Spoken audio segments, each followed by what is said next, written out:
La figura del evangelista San Lucas nos viene bien para recordar una verdad que es importante en nuestro trato con el Señor.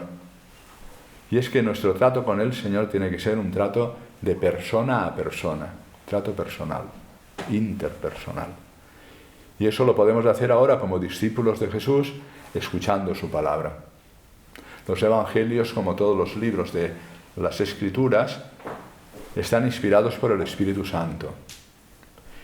Y es verdaderamente emotivo ver cómo el Espíritu Santo entra tanto en nuestra historia concreta como Jesús, que participó de toda nuestra manera de vivir, que hasta los detalles más pequeños son importantes.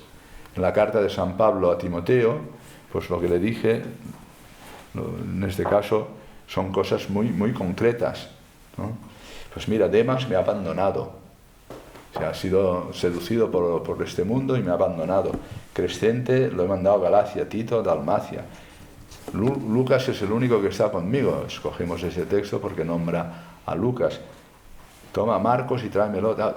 Son cosas como las nuestras, como las que nos ocurren todos los días. Y ahí va trenzando Dios y tejiendo una historia que nos supera a nosotros y que es una historia de salvación. No es simplemente una historia de lo que nos pasa a nosotros y lo contamos como quien escribe pues, un librito recordando las cosas familiares, o escribe una novela, o escribe un libro de historia. No, aquí hay algo que nos trasciende a nosotros. Y es que esta palabra incluso está de detalles tan mínimos como me he dejado el abrigo, tráemelo. Detrás está el Señor porque lo ha inspirado. Que Alejandro el artesano me ha abandonado, ¿qué tal? Son las cosas que suceden en las cuales Dios se ha metido tanto que está en el tejido nuestro. Y esto no sé si a veces nos tiene que ser verdaderamente... Porque ¿eso qué significa? No sé, tiene que ser importante. ¿Qué significa? Pues que Dios habla en los acontecimientos. Y en los más pequeños también. Porque está detrás de todo lo que nos pasa. Solo eso lo puede ver el hombre o la mujer de fe. Y la fe, como os decía en alguna ocasión, es conocimiento, es conocerle. A Él que nos visita, que se hace presente en los acontecimientos de nuestra vida. Y en esta carta pues la recogemos porque nombra a Lucas y porque del Evangelio de San Lucas recoge la predicación de San Pablo. Como la predicación de San Pedro está recogida en los otros evangelios sinópticos. En este caso la evangelización, la obra que llevó delante San Pablo, Lucas, que fue testigo y la escuchó, es la que después narra en los evangelios y en los hechos de los apóstoles. Pero, insisto, la fe, que es conocimiento, es conocer que Dios nos habla, nos conoce, está presente, y resucitado y glorioso, está presente en todos los acontecimientos. No hay ninguno que no esté. Ahora mismo nos está visitando a través de esta lectura, esta palabra, a través de mis palabras, nos está visitando, nos está interpelando para que tratemos con Él. ¿Cómo tratamos con Él? Pues por medio de la oración. La oración es el modo de responder a la palabra de Dios, meditándola, viendo lo que nos dice, intentar responderle, pero no es un monólogo, sino que es un trato con alguien. Pero tenemos que tener esa perspectiva, estoy tratando con alguien, no con una palabra que tengo que conocer, hacer exégesis, estudio, eso forma parte, pero es Él quien está a través de esta palabra y a través de este acontecimiento tan sublime como es la Eucaristía.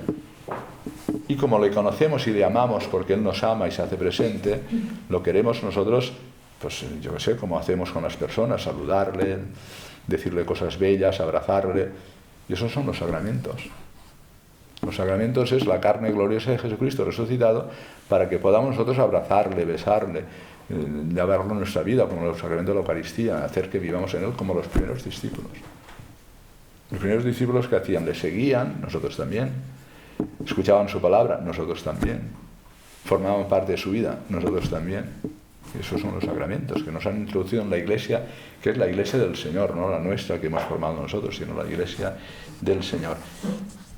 Y tiene importancia que Dios no habla en los grandes acontecimientos, aquello que le reveló al profeta Elías, ¿no?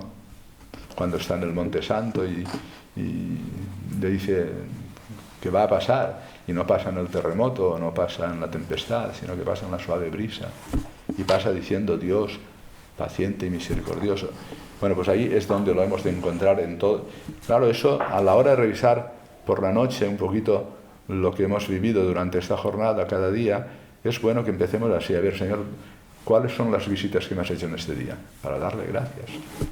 Y después ya ver la respuesta nuestra, cuál ha sido. Bueno, pues hasta en las cosas más pequeñas, ¿no? El Señor estuvo a mi lado y me dio fuerzas para que a través de mí se proclamara plenamente el mensaje y lo oyeran todas las naciones. Ya me ha abandonado Alejandro, tal, el otro, Demas, bueno. Pero el Señor estuvo a mi lado y me dio fuerzas.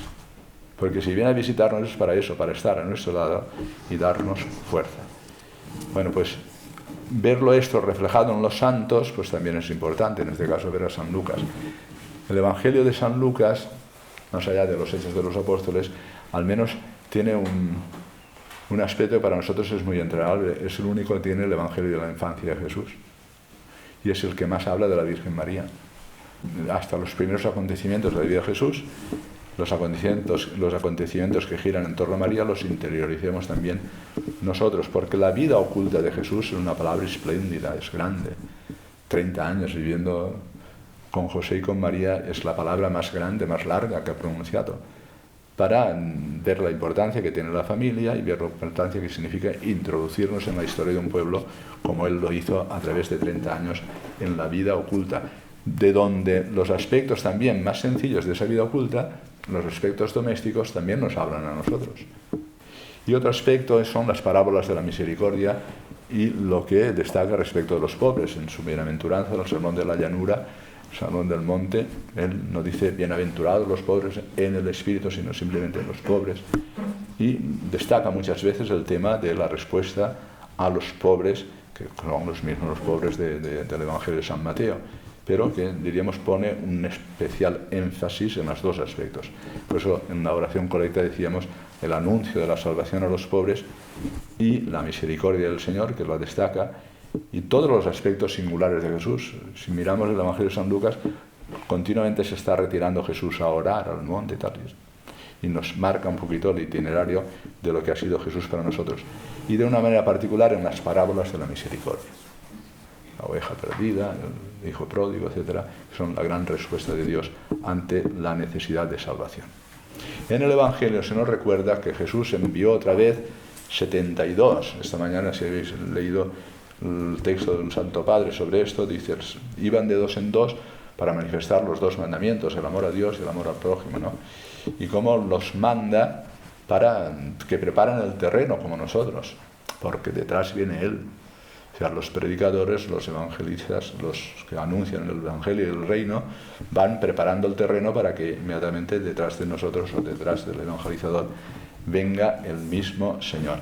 Y este texto del San Lucas es un texto que siempre nos tiene que golpear, porque dice, la mies es abundante, los obreros son pocos. Decía el texto de esta mañana en la oficio de lecturas, dice, hay muchos sacerdotes, pero pocos trabajadores, ¿no? Pues esto nos tiene que golpear a nosotros para suplicarle al Señor que envíe verdaderos obreros, ¿no? Que sean y que tengan celo por el Evangelio y que sean, pues lo que hemos dicho, tus santos, Señor, proclaman la gloria de tu reinado, que sean como luminarias que aparecen en medio de una vida santa, que puede ser también un reflejo de la luz de Jesucristo para que otros crean, ¿no?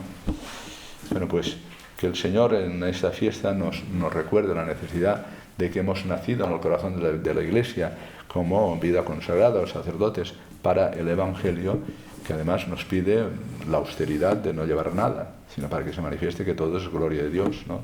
No llevéis ni bolsa, ni alforja, ni sandalias. Pues bueno, pues ese desprendimiento para que a través de lo que es nada se manifieste la gloria de Dios. Y esa súplica intensa para que el Señor envíe obreros a su mies.